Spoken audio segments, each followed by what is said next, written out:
이건희 회장?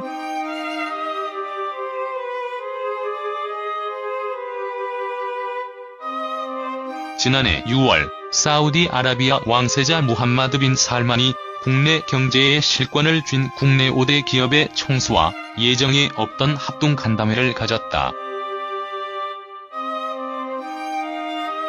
이들은 서울 용산구 이태원동에 위치한 전통 한옥 형태의 승지원이라는 곳에서 만났는데, 이건희 삼성그룹 회장이 부친인 이병철 회장이 살았던 집을 개조해 귀빈을 접대하고자 영빈관 목적으로 지은 건물이라는 사실이 알려지면서 화제를 모았다.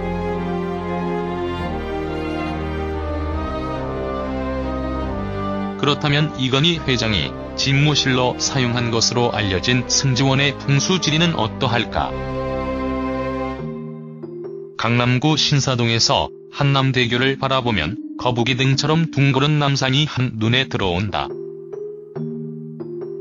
유심히 바라보면 거북이의 왼발은 옥수동 방면의 매봉산, 오른발은 이태원역 방면의 이슬람 사원 언덕에 위치하는데, 커다란 거북이가 이곳을 딛고 물을 마시러 한강으로 내려오는 모습을 엿볼 수 있다. 풍수지리학에서는 신령한 거북이가 물을 마시는 형태의 산을 영구음수형이라 표현한다. 예로부터 동양에서는 거북이를 신령한 동물로 여기며 부와 건강을 상징한다. 동양 천문학과 풍수지리에서도 거북이를 북방의 수호신으로 여긴다. 영구음수형의 자리에 살거나 묘를 쓰면 재물과 자손이 크게 번성한다고 본다. 이런 까닭에 이태원 언덕길이 재물을 다루는 대기업 총수들과 궁합이 잘 맞는다.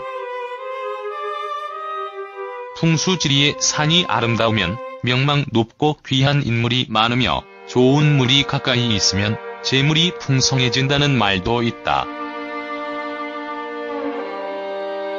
이태원 언덕길이 남산과 맞닿은 데다 대한민국의 수도를 가로지르는 한강과 인접해 명당이 될 수밖에 없다.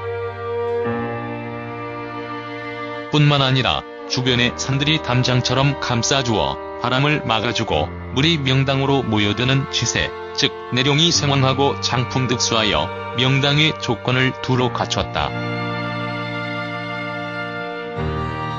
자세히 살펴보면 다음과 같다.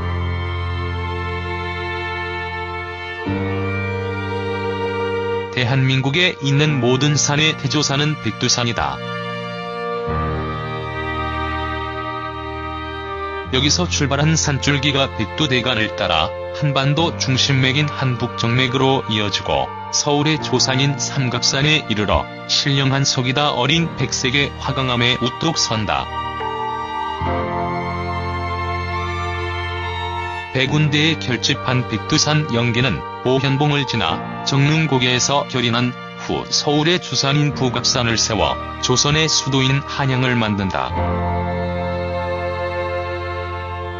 남은 기운은 인왕산을 지나 목멱산을 일으키는데, 남산이 도심에서는 안산의 역할을 하지만 이곳 이태원 언덕길에서는 혈의 주산이 된다. 14일 서울중앙지법 형사합의 24부는 특정 범죄가 중 처벌 등에 관한 법률 위반 등의 혐의로 재판에 넘겨진 전직 삼성재산관리팀 총괄 임원 전모 씨에게 징역 3년, 집행유예 4년을 선고했다.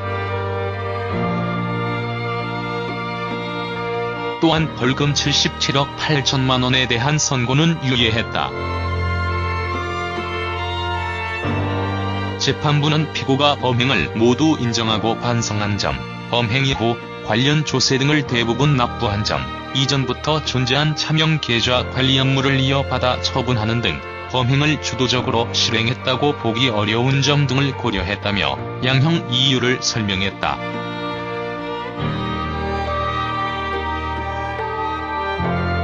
삼성특검 등에 따르면 전 씨는 삼성 임원들 명의로 이 회장의 차명계좌를 다수 만들어 삼성그룹 계열사 주식을 매매한 후 지난 2007년분과 2010년도분 양도소득세 및 지방소득세 총 85억 5,700만 원을 납부하지 않았다.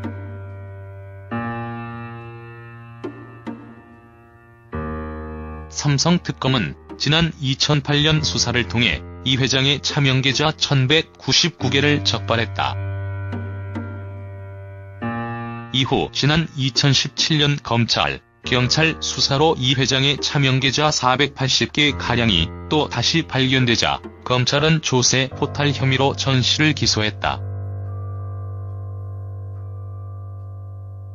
이날 법원은 지난 2009년부터 2014년까지 삼성 총수 일가의 자택 인테리어 공사 비용 33억 원을 삼성물산 법인 자금으로 대납한 혐의로 기소된 최모 전 삼성물산 전무와 정모 전 부장에게는 각각 징역 2년, 집행유예 3년을, 전 직원 김모 씨에게는 징역 1년, 집행유예 2년을 선고했다.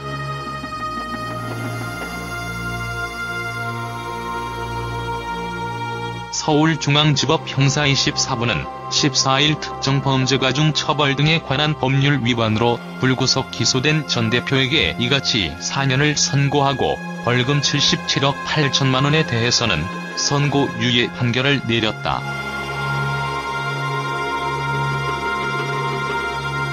재판부는 차명계좌 이용으로 인한 실질적 이익은 차명계좌 이용자에게 귀속돼 피고인이 직접적으로 얻은 경제적 이익은 없어 보인다고 양형 이유를 밝혔다. 전 대표는 이 회장이 재산관리팀 총괄임원 시절 이 회장 지시로 삼성그룹 계열사 전현직 임원들 명의로 만든 차명계좌를 위탁관리하며 2007년과 2010년 양도소득세와 지방소득세 85억 5,700만 원을 포탈한 혐의로 기소됐다.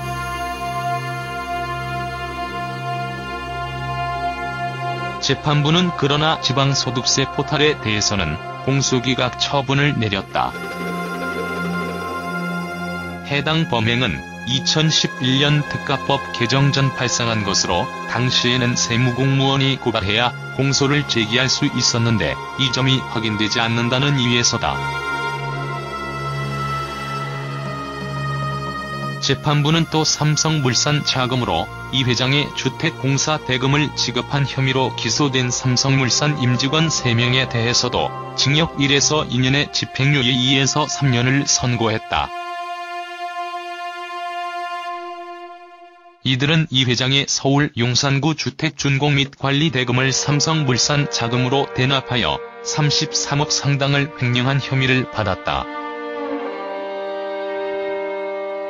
재판부는 피고인들이 회사에서의 지위를 이용해 삼성그룹 사주와 건축주의 주택공사 비용을 회사에 전가시켜 죄질이 가볍지 않다면서도 범행으로 인한 실질적 이득은 피고인이 아닌 사주와 건축주에게 모두 귀속됐고 피고인들이 직접적으로 얻은 경제적 이익은 없는 것으로 보인다고 집행유예 선고 이유를 밝혔다.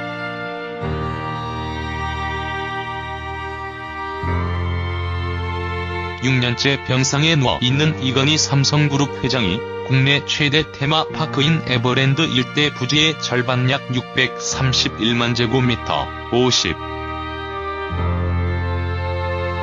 (58%를) 소유하면서 삼성물산으로부터 매년 수억 원대의 토지 사용료를 받는 사실이 2018년 SBS 보도를 통해 알려져 논란이 된 바 있다. 한편 삼성전자가 경상북도 영덕군 칠보산 일대에 조성한 삼성전자 영덕연수원 부지의 10분의 9를 이건희 회장이 소유하고 있고 삼성전자 영덕연수원 건설 계획이 발표된 후 토지 공시지가가 10배 이상 상승한 사실이 비즈한국 취재 결과 확인됐다.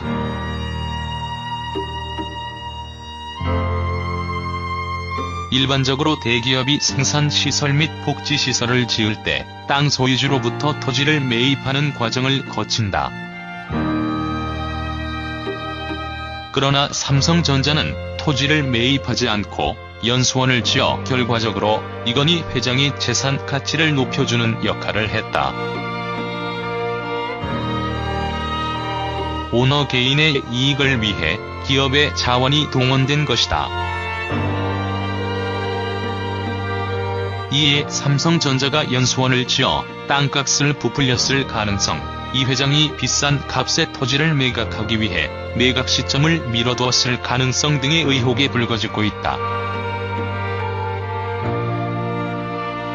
이와 관련해 이건희 회장은 삼성전자에게 지상권을 설정해주지 않았고 삼성전자는 특수관계자와의 부동산 거래 내역을 공시하지 않았다.